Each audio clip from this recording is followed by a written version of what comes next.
नमस्कार मो प्रिया आज एक नुआ रेसिपी नहीं कि आसी आलू और सुजी रे चलते देखा।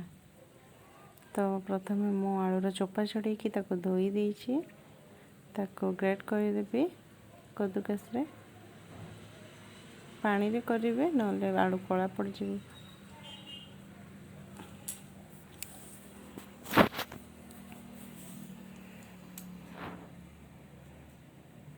ताको भलरे धोईदेवा 4 ରୁ 5 थर धोइबा।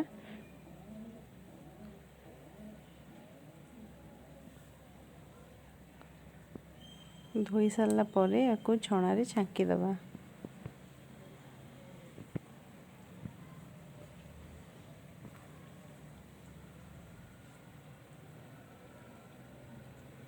देखो मुझे छाणीदेली। आपड़ जब लेट्रे करेंगे ताले आपको पानी रे पकई रखिए। मुझे आर सांगे सांगे करी से पानी रे रखुना। ये मु सुजी नहीं गोटे बाउल तो आप पाखे जो मोटा दाना सुजी अच्छी टे ग्राइंडिंग करदे। तो मोर यहाँ पतला दाना सुजी गोटे बाउल नहीं। ये प्लेट रे मुझे तेल नहीं कि चारिआडे लगेदेवी।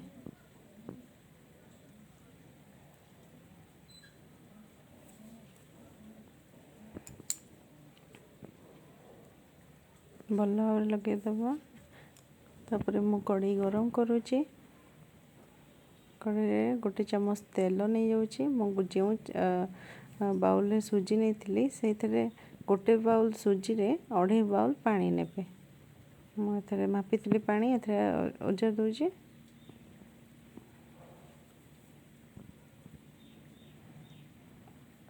जीरा हाफ चमच, चिली फ्लेक्स गोटे चमच, लुण टेस्ट अनुसार,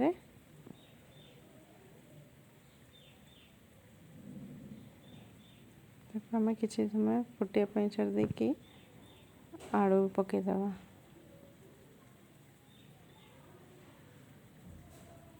आम आलू को 60% कुक करवा। ओभर कुक करवानी ना टेस्ट आसी न था।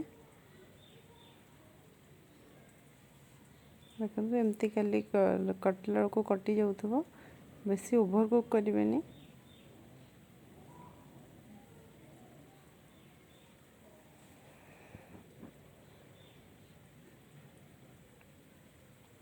हो गला मुझे सुजी को नहीं जाऊँगी। सुजी को एमती पकाउे आस्ते आस्ते गोलाऊ ना तार बिंडा हो।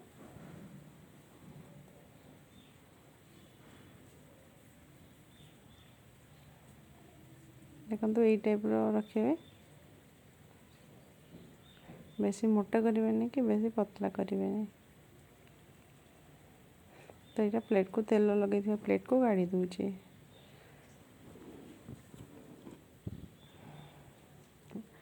पानी रे एमती हाथ कहीकि राउंड शेप देदेव।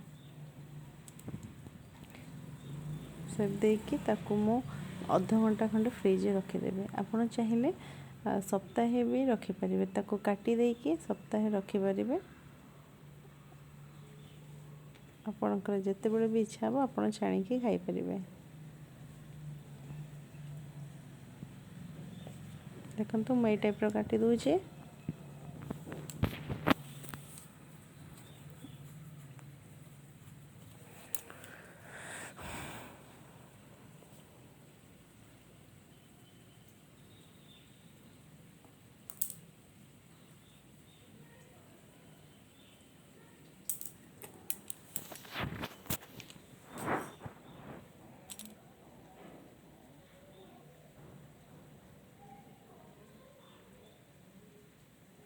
देखो मु ट्रायंगल शेप काटुची।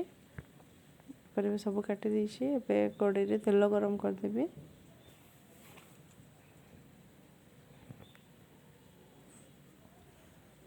तेल गरम हिसाब से मुझे को गोटे गोटे छाणीदेवी।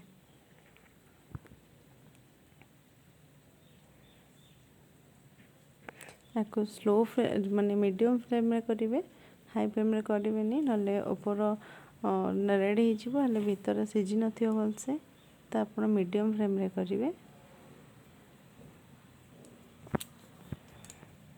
मझे मझे एपट सेपट करते गोल्डन ब्राउन कलर हवा जाके आको आम करवा।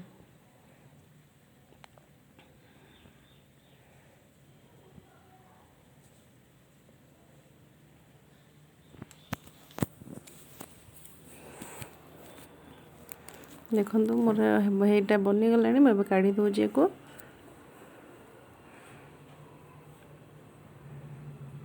यहपरी भाव में सब करवा। देखो केते सुंदर है खावाई भी बहुत टेस्ट लगी बहुत भल लगुला भी। Thank you.